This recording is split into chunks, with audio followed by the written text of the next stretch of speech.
Hello gamers, welcome back to another episode of Solo Spelunking. And tonight I want to continue my Star Wars campaign series featuring Nash Duncan, human scoundrel, smuggler and flyer for hire, and the beautiful and deadly Eldridian shadow huntress Rhya, his first mate, crew member, and as of last episode also a companion in battle, because she formed sort of like an Eldridian battle bond with him after they went through a dangerous mission together and rescued one of Rhya's people.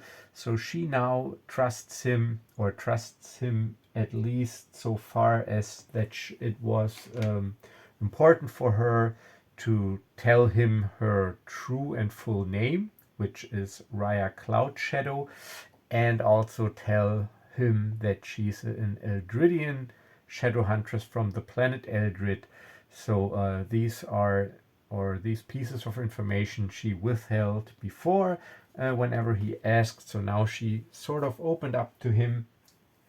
And we will see how this relationship between these two develops, because Nash Duncan, he has the hots for Rhya. She is basically his romantic interest. And he also collected the required amount of affection points to maybe be able to romance her, but so far nothing has happened. But of course, this bond between them is an important step. So in this episode, I want to focus some more on character building and building the relationship between these two. So a little disclaimer, this episode will probably not feature a lot of action and combat, but you never know, because we are on Calcareous, a dangerous planet, and the dice are the dice, so we still might see some action because we also got some things to do. Rhya mentioned something last episode, that she also talked to her people, to the council, regarding payment, because if she wouldn't be traveling with Nash, she would have had to hire a pilot anyway. So she figured she just skips the hiring part, but they need money, of course. Well, she is funded, but only within reason, for whatever she needs for her mission. This does not cover souping up Nash's starship, but we need more hyperspeed and more sublight speed and basically more everything. So we will see how much money she was able to talk her superiors out of, and maybe put something into the ship.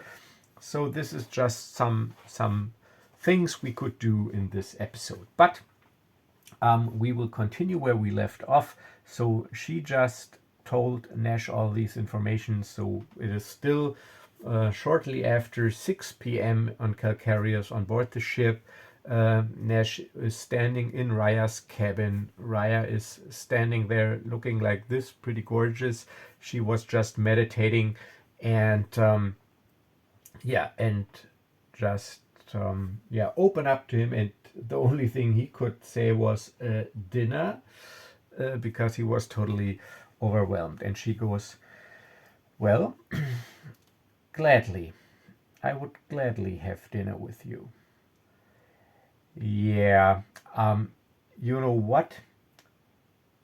Calcareous is kind of like, you know the place. It's kind of like a rough place. So, what do you say? I'm not such a bad cook, actually. I know a couple of dishes, maybe one or two, that I think taste good. So why don't we just have dinner here on this ship? Just give me half an hour to fix something up and make the galley nice, and then we can eat and also talk in private, because as you might imagine, I am very curious now. I don't want to pry, but we humans, we are curious by nature. So I would love to ask you some more. I want to learn more about your culture and your species, and I think this is best if we talk in private and are not disturbed by some scum that roams the streets at night of Calcareous Prime. Yeah, I think that might be a nice change of pace. I mean, I've just recovered from a gashing wound, and yeah, maybe one more day of rest couldn't hurt. I also got some things I want to talk to you about. Oh, well then, I'm looking forward to it. Like I said, give me half an hour and I'll pick you up then. All right, so I won't go anywhere. Yeah. All right, so yeah, I just leave and prepare something, and yeah, so Rhya, she put some clothes on, but casual clothes, and I prepare something, and then we are going to have dinner at the galley, in our ship, which I prepared with like a little nice lighting, and yeah, so this is where we will eat. So I prepared, of course, a little picture here. Yeah. So let's get this out of the way here. Put this up here. So I also dressed down a little, wearing a casual shirt. Yeah, I think you can see that.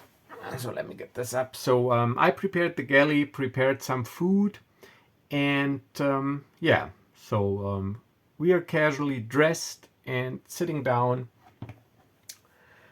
as I am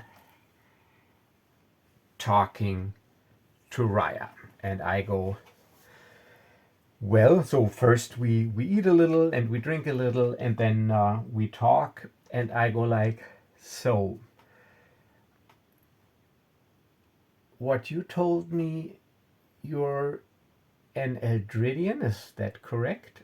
Yes, that is correct. That is my species. But as you might have noticed, we like to stay under the radar of galactic affairs for obvious reasons.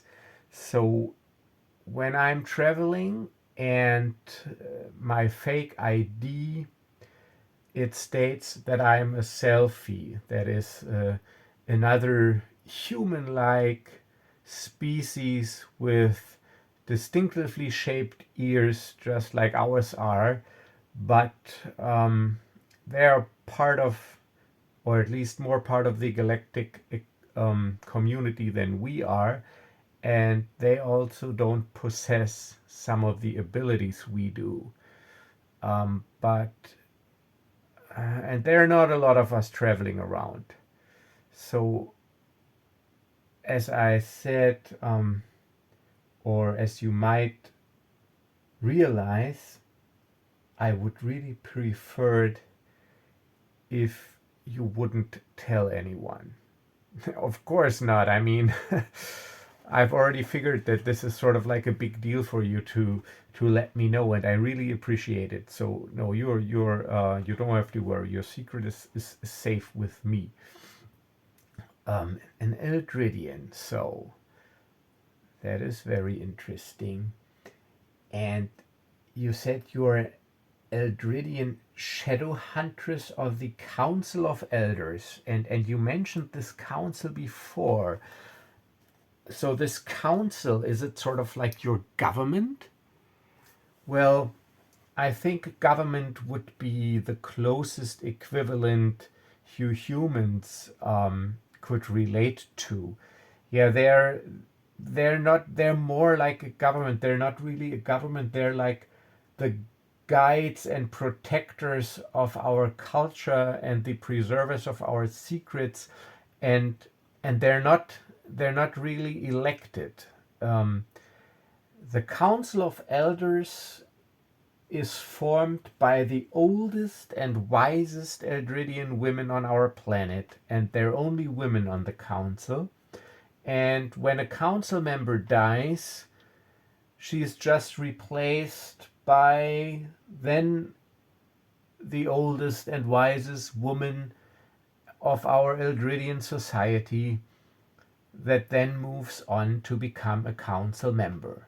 And these council members, or the Council of Elders, is like the protective, guiding, ruling entity of our people. They preserve our customs and traditions, and they are protected and served by the Shadow Huntresses.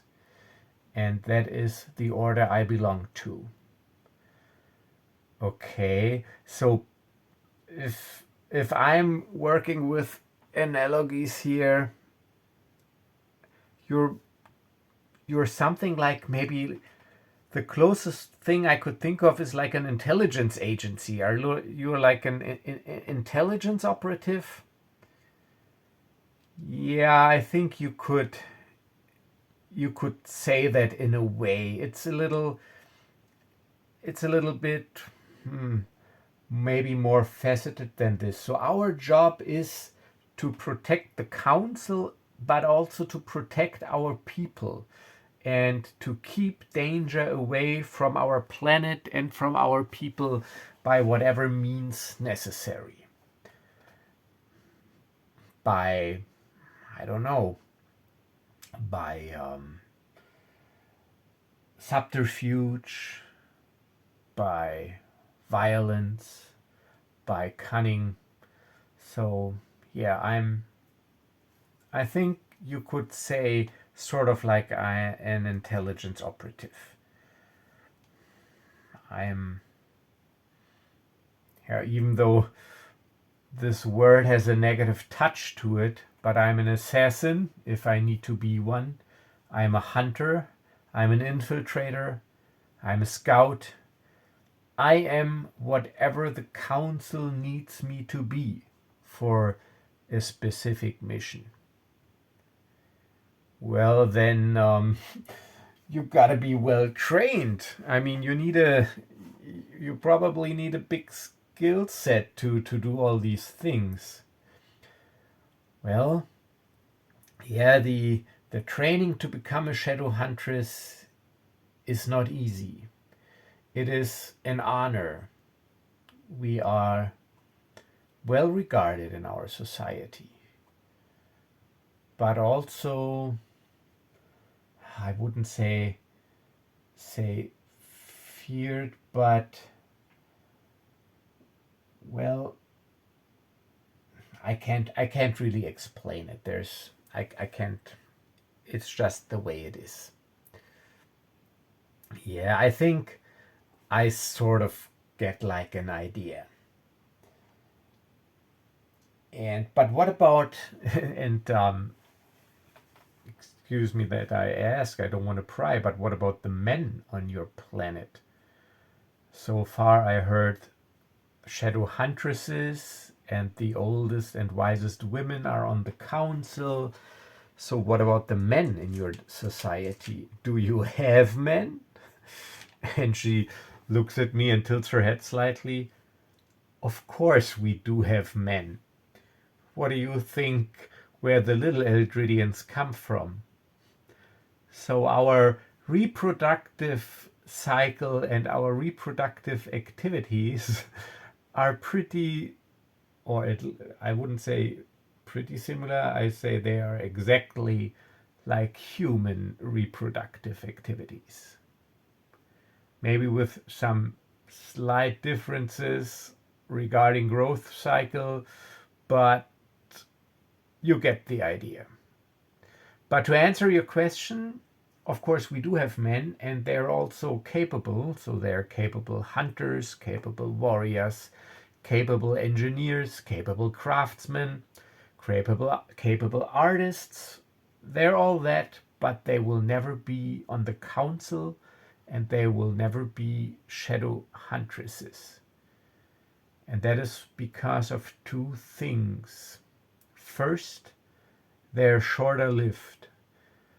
So their lifespan is only about 2/3 of the lifespan of an Eldridian woman. And we are pretty long lived. She smiles. Guess my age. Well, I was told it is unpolite to ask a woman her age, but now that you asked me, I'm looking at her. Well, you are pretty, you know that. And you're fit and well trained. I would say you're in your prime, maybe somewhere between, I don't know, 28 and 33 standard years. She laughs slightly. Yeah, you can add another 35 years to that. I am 68 years old. 68? Damn. So you are almost, let me guess, I'm 30. You're more than twice as old as I am. Because I'm 33. Yeah, well, if you're 33, you're right. I'm more than twice as old as you. So how long do you live? Difficult to say, but we can live anywhere from 3 to 5 centuries. 3 to 5 centuries. Damn. Yeah, it is not that uncommon. They are very long-lived species in the galaxy. Think of the Wookiees. Yeah, but I don't know. It is... Damn. Alright, so between 3 and 5 centuries. Okay. So, but, alright, so you said the men are shorter lived. About 2/3 of your lifespan. Well, that is still old. They can still get pretty old. But what about the other thing they're lacking? Ah, yes. Well, as you might have noticed, I am able to wield a mystical energy field. You probably heard of the Jedi and the Force.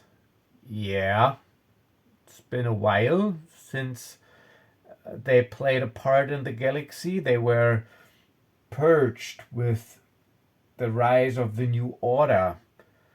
Something about a conspiracy against the Chancellor? I don't know. I was in my teens back then, and now a little OOC here, and this is like basically the main thing that bothers me a little between the prequel trilogy, episode 1 to 3, and episode 4, because Luke, he's like, I don't know, he's like 18 in episode 4. He's like 18, and so he was born shortly after the Jedi Purge. So basically, when episode 4 started, the Empire was around for like 18, 19 years tops, but it sounds like in episode 4 that no one ever, or that the Jedi were some like ancient, well, not that ancient, because Obi-Wan obviously is still alive and he's a human, but it seems like that they are like, I don't know, that nobody ever heard of them. So, but I mean, if he's 33 and we are playing in the classic era, so I don't know, maybe I haven't made up my mind yet if the Death Star has been destroyed. No, I think not. So we are playing before, maybe shortly before episode 4 in the classic era. He's 33. So that means that, I don't know, let's say it's like he was like 13 when the Jedi Purge happened, when it's like shortly before episode 4. So of course he knows the Jedi. or probably knows the Jedi. I mean, I can remember what I did when I was 13. So, so yeah, he has heard of the Jedi and the Force, and it's not that it is like this ancient mystery that nobody ever remembers. So, so he goes, yeah, of course. I've heard stories about the Jedi, and I was a teen when this whole Jedi Purge thing happened, but I I didn't know all the details. Well, we Eldridian women, the same as the Jedi, have a natural talent for wielding this mysterious force. The Jedi, they even called it the Force, and just for simplicity's sake, let's stick with um, that name. So the Eldridian women are able to wield the Force in a way the men are not. The men are sensitive to the Force, it is inherent in our species, but they never develop the sensitivity and the mastery of the Force that Eldridian women do. And training in the Force is a vital part of becoming a shadow huntress. And the Force is what helps compensate certain lack of skill we might need to compensate on our missions. Okay. So this is, yeah, I've seen you do some things that now in retrospect make sense. Like, for example, the ID card thing with the officer on board the ship. And I don't know, did you also give those stormtroopers the impression that, and what about so OOC? I can't really remember, but I think Nash was conscious. The very first warehouse battle when Rhya used force push when I was still using the Starnave system and pushed this thug against the bulkhead and basically smashed him with one very powerful force push. I think he saw that too. So I'm referring to these things now. Okay. So I better not mess with you, but please do stay out of my head. And she smiles. Of course. Like I said, I trust you.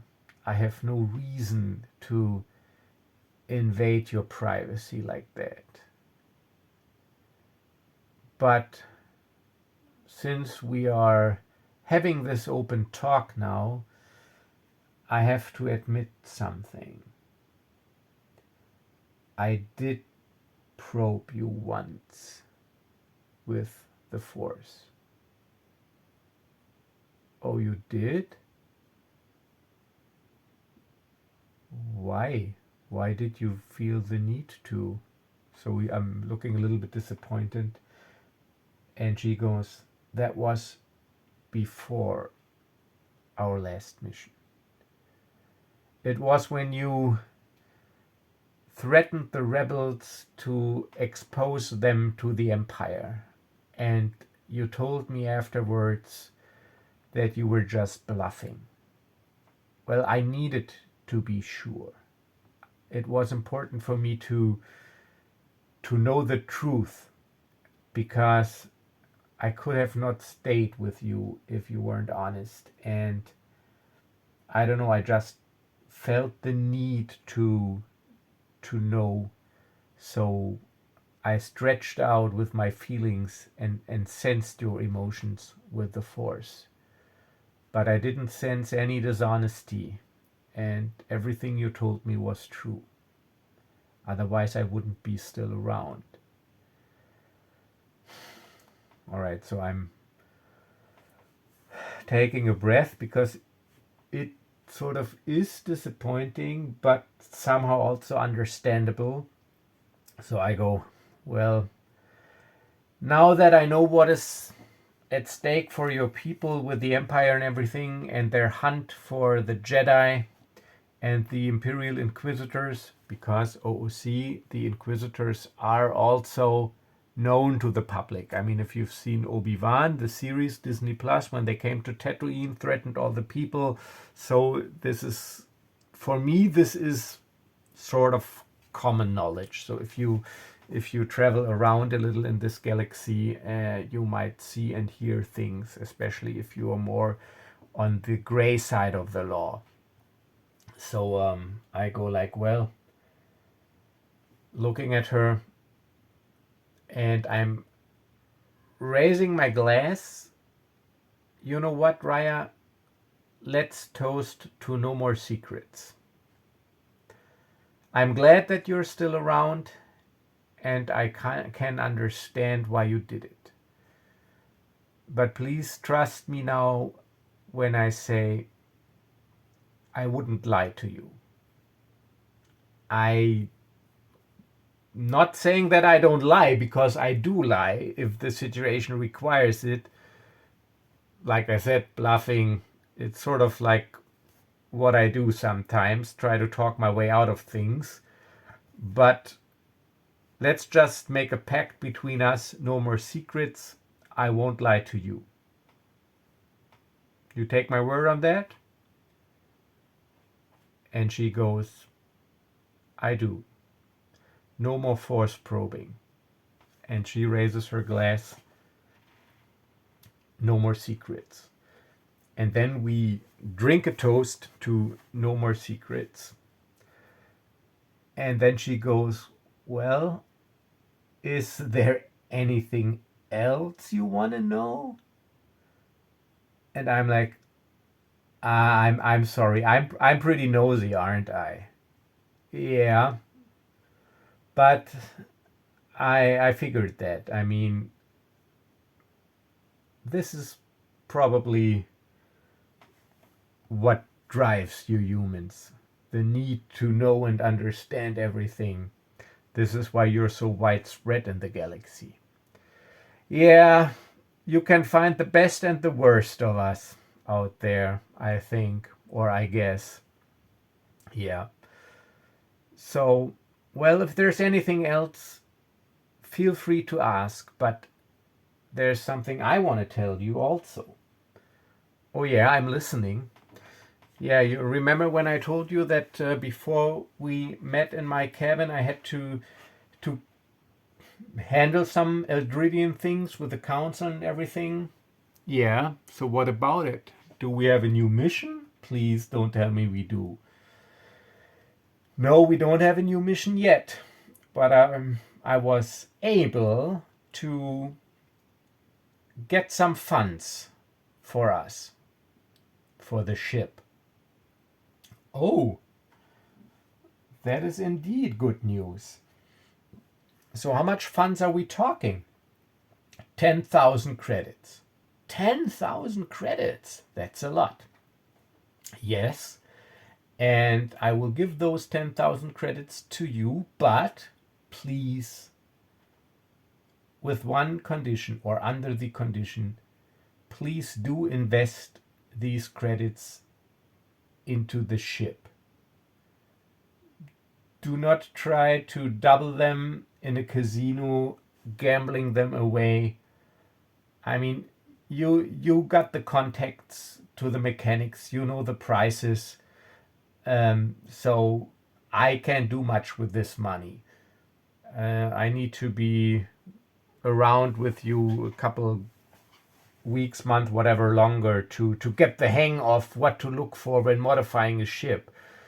But you got it down. But please, no casino. Yeah, don't worry. I'm happy that I can pour some money into this bucket. And for the casino, I still got my pocket money, or my money from, yeah, when you last paid me. So I still got 1, 2, 3,000 maybe. So OC 3,700 to gamble away in the casino. But I will take this money to improve this ship, and I will pour it all into the hyperdrive upgrade, if that's all right with you. Yeah, I think that would be good. yeah, I will get to it tomorrow.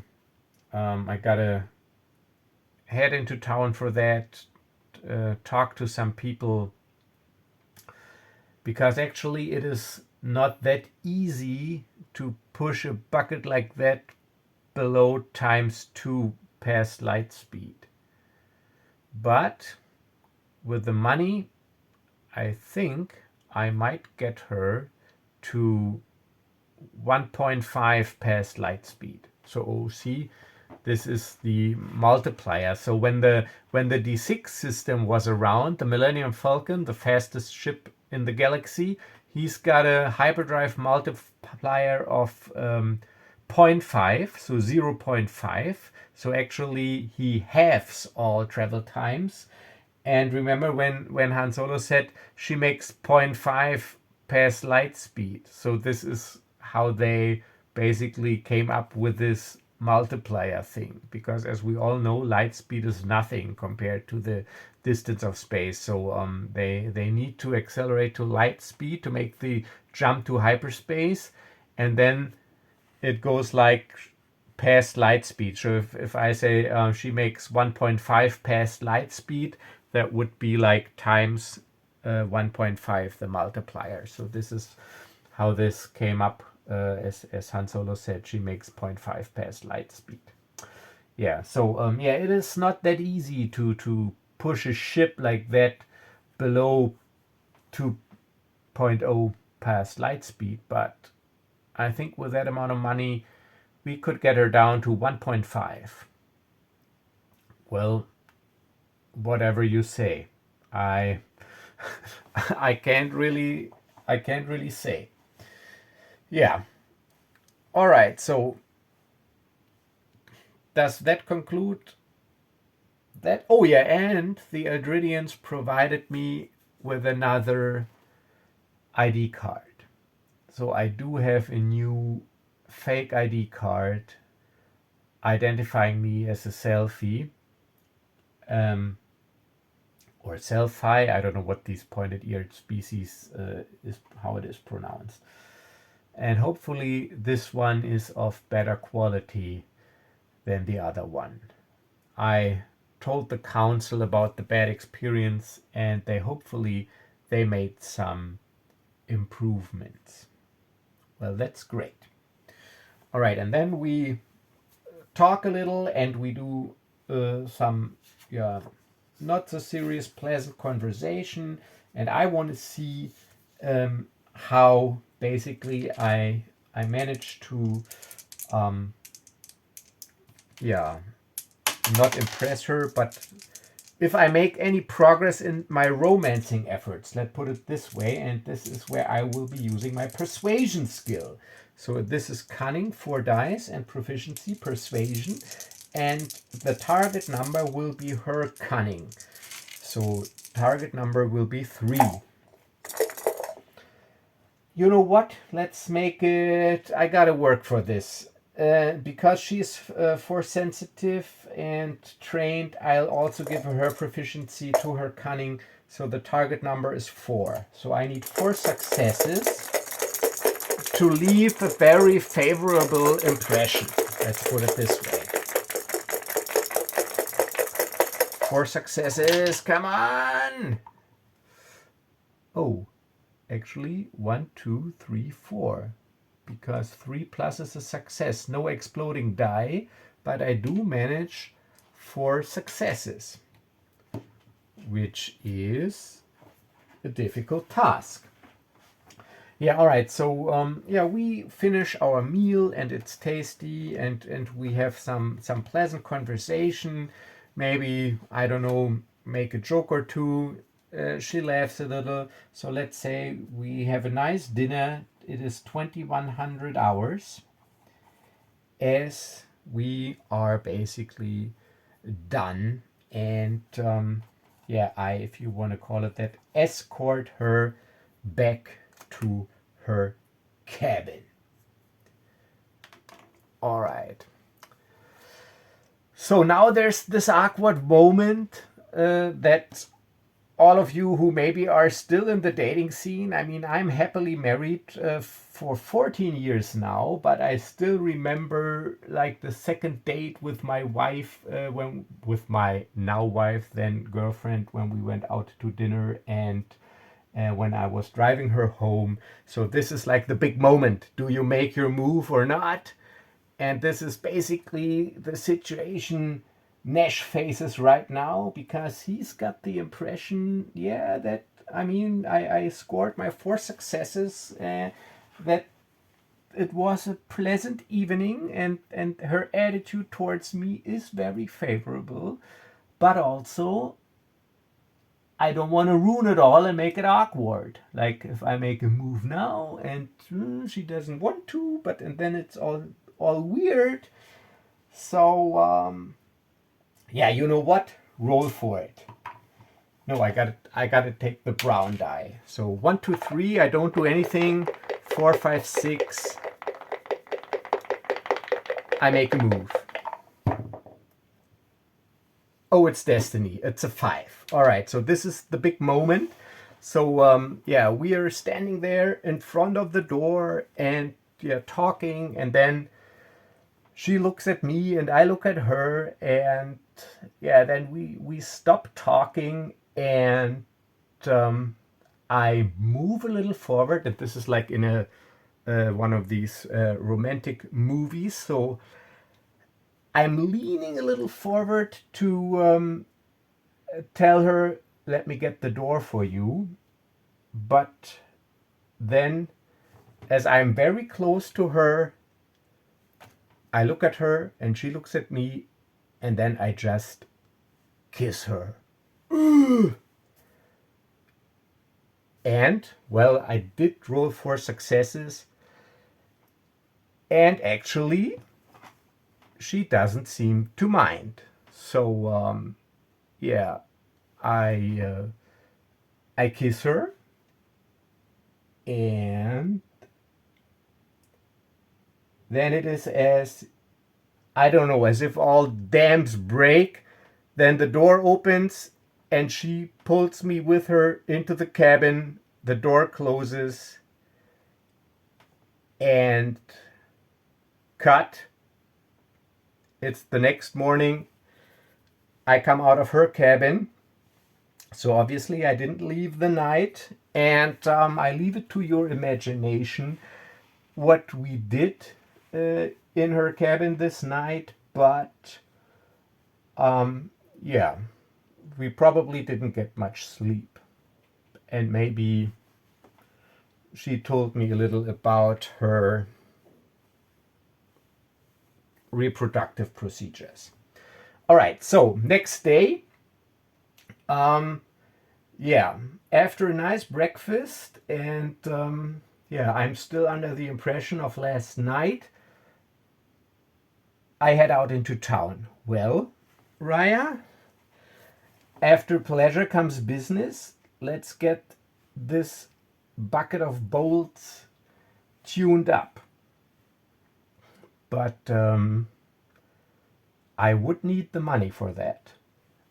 And she goes, "Oh yeah, I'll get it. I must have forgotten last night." And she smiles and she heads into her cabin, comes back and hands me a couple of cred ships, 10,000 credits in cash in cred ships. You know what? Actually, I would feel more comfortable if you accompany me. I mean, it is daylight, but this is still a rough planet. And I don't know, traveling around with 10,000 credits in my pocket,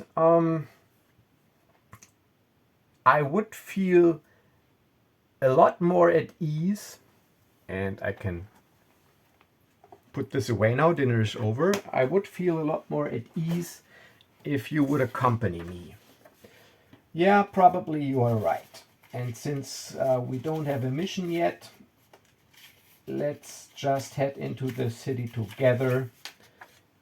But let me get ready first. So I need to get dressed, she says, and puts her armor on. And I got my padded jacket and my Shanavar blaster, my holster. She gets her force blade handle and then we're ready to go. And we leave the ship and head towards the spacers section close to the starport in Calcareous Prime to look for a mechanic that is able to push my bucket of bolts past 2 times past light speed. Okay, so that'll be a streetwise roll. All right, so I am rolling cunning plus streetwise 5 dice. 1, 2, 3, 4, 5. And let's say, all right, so it is a moderate difficulty. I need 3 successes because it is a wretched type of scum and villainy. It is a big city, and yeah, I think 3 successes. Oh, barely, but no, 1 exploding die. So that was a 6 I just rolled. So 3 successes. Doesn't count. Come on. Yeah, 4 successes. All right, so yeah. So I make a few discrete inquiries, talk to some people, and then I'm pointed towards an unsuspecting looking workshop run by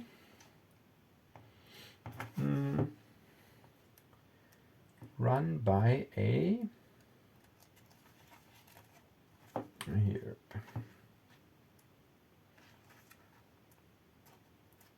Where's the NPC generator here?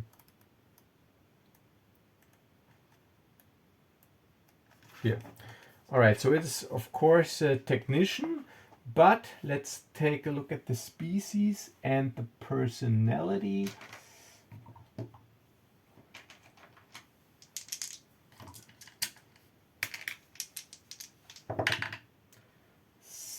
The species is a variant human.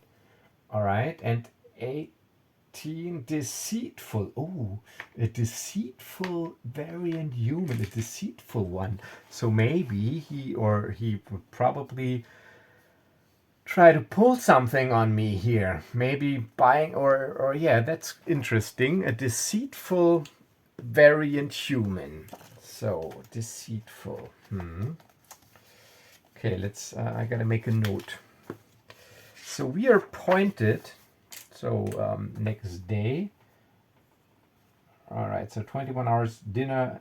I put down here. Just got intimate, so that I know this for future reference. Then next day, let's say it's 10 o'clock. Pointed to repair shop. Run by a variant human. So this human, it is like a human, but he has bold hair and slightly bluish skin tone. Variant human, let's say bold or balded and bluish skin.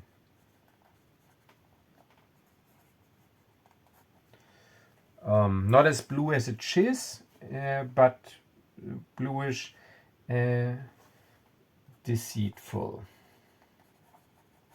So let's put an exclamation mark there and underline it so that we know that this has some significance.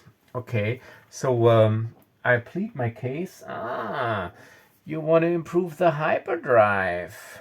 Oh, and you want to get it past 2.0 past light speed, huh? Yeah, I can do that, but that'll cost you. Yeah, I know that'll cost me. How much? The question. 13,000. 13,000? I don't think so. See, I know the prices, and I think 10,000 is a fair deal or a fair price. 10,000? Think again. I don't know where you usually get your drives upgraded, but good luck finding a place around these parts that does this kind of work for 10,000. 13,000 you say, huh? Yeah, 13,000.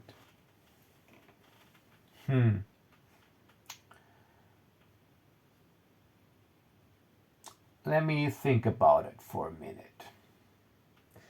And then I'll be right back.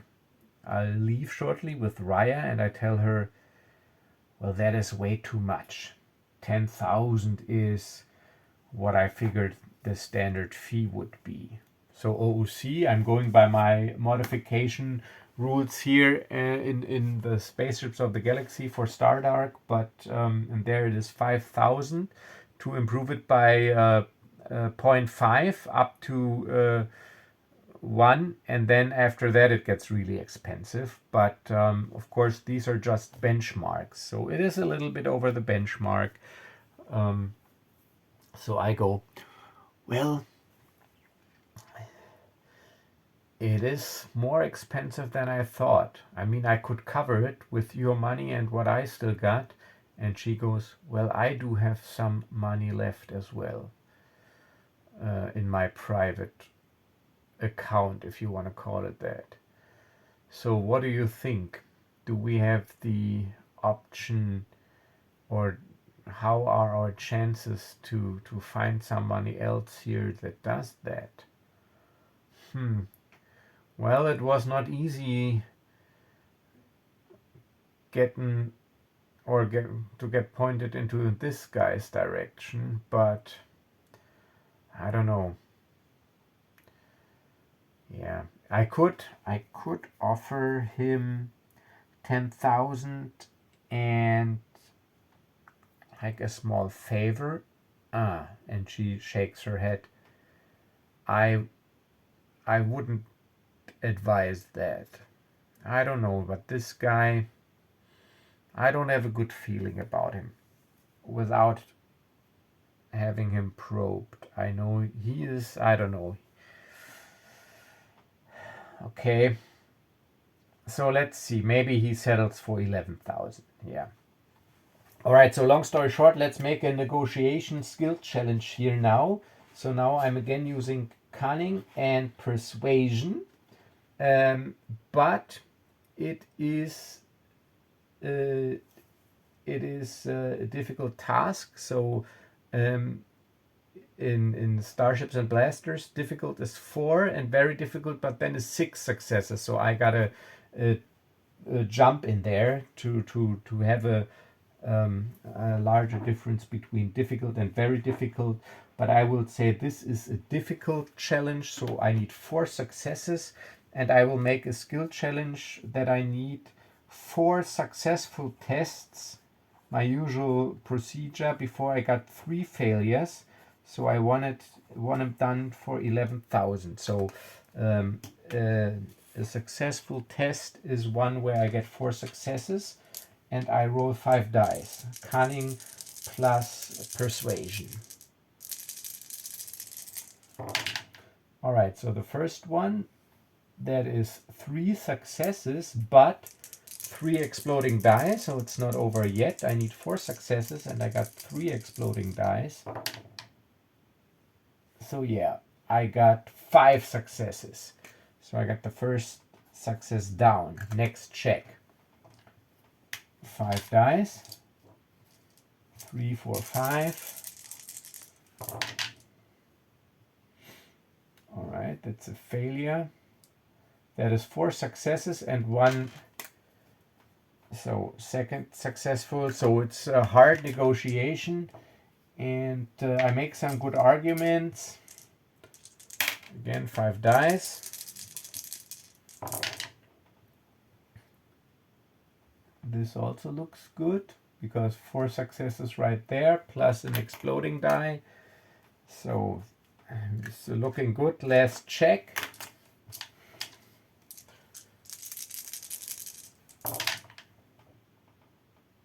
Yup, 4 successes. All right, so yeah, I managed to convince him to do it for 11,000, and then I said he's deceitful. I roll, and only on a 5 or 6 everything is fine. If I roll anything else, he sells us a faulty part that might break down. It's a 3, so it's not a 5 or 6. So he is deceitful. So we negotiate, and he agrees to do it for 4,000. But what I do not know yet, and I don't know if I will figure it out, I gotta make a check for that when I inspect the work, is that he will sell us an old, worn out and unreliable part, like a hyperdrive motivator, and whenever we are in hyperspace, there is a chance that this motivator blows. So I will do it like this. I have like by my framework, every starting 10 hours, I got a 1 in 10 chance of an encounter in hyperspace. And I will also roll a die in a different color, also for every 10 hours. And, oh no, let's make it for the trip. I roll a die in a different color, also a d10, and I give it like, I don't know, a 20% chance, like on a 1 or 2, that during this voyage this thing breaks down. If I am not able to figure it out by inspecting the work. So yeah, so I will need all the money in advance. No way. I'll pay you half in advance and half when the work is done. Yeah, all right. So because I didn't have any failures, I figured he will go for that. So how long will it take? Well, I need at least 2 days. Where's your ship docked? All right, I give him the docking bay number. Yeah, let me get my things together and get a sled together with tools and parts that I need, and I'll be at your docking bay at noon, and then I'll start working. I think I'll need 2 days. Yeah, all right, sounds good. So I pay him 5,500. So I need 1,000 from my money, because 10,000 is from Rhya's money. So I am at 2,700. And that was 10 o'clock. So this whole negotiation thing, let's say it was half an hour. So it's 10:30. And so we still got an hour and a half. So I go, so Rhya, what do you say? The time we got left, I think we should try to get a job for when the ship is done, to test out the work and the new improvements. Yeah, well, this is also your area of expertise. We don't have any pressing matters, so if you get us a job, I'm all for it. Yeah, all right, let's see. So I'm rolling, I'm again asking around, looking specifically for a smuggling or at least some sort of transportation or delivery job. And since this is the wretched type of scum and villainy, it is a moderate task, 3 successes. And I'm using streetwise and cunning 5 dice. Oh, look at this. Oh no, still okay. 3, 3, 6, and so I get to re-roll 1. No, 3, but 3 successes. So yeah, I am again pointed to someone, and let's go to my Underworld Black Ops job generator here. But it'll be smuggle contraband to destination for employer and deliver to employer. So what do we need to or have to smuggle? Contraband. 6. Stolen combat droids. Okay, 4.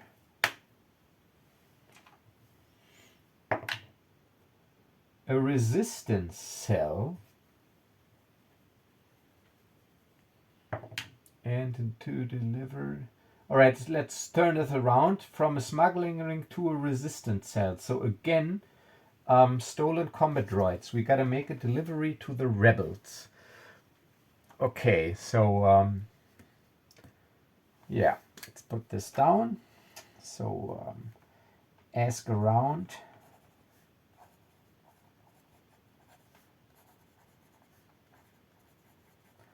For smuggling mission.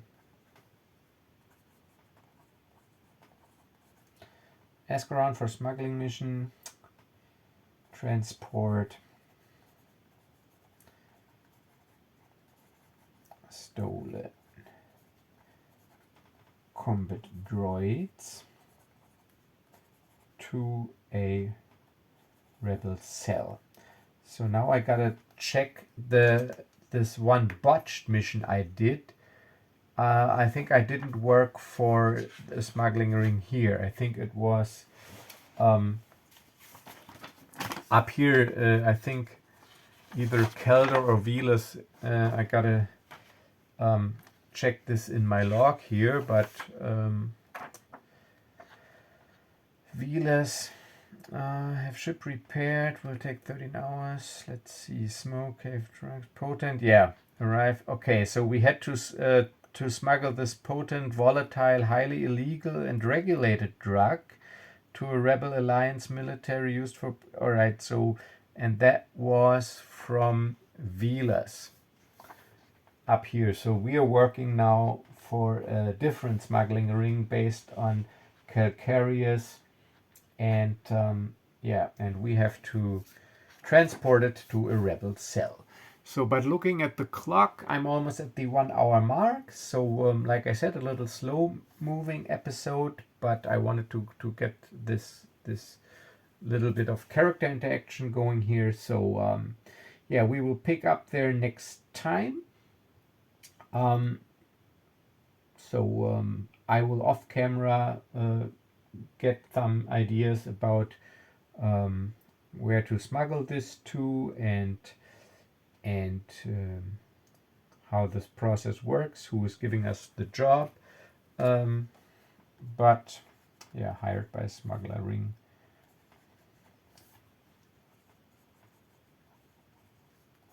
Hired by smuggling ring. Okay, so this is where we will pick off pick it up next time, and meet technician at 12 in docking bay. Okay. Yeah, so this is where we will pick up next time, getting our mission, getting on the way, hopefully, and with a little improved ship. Yeah, so this is it for today. Thank you for watching. I hope you enjoyed this episode, even though it was a little slow paced. And I hopefully see you back in the next video. As always, stay safe and stay healthy. And I'll see you in the next video. Bye bye.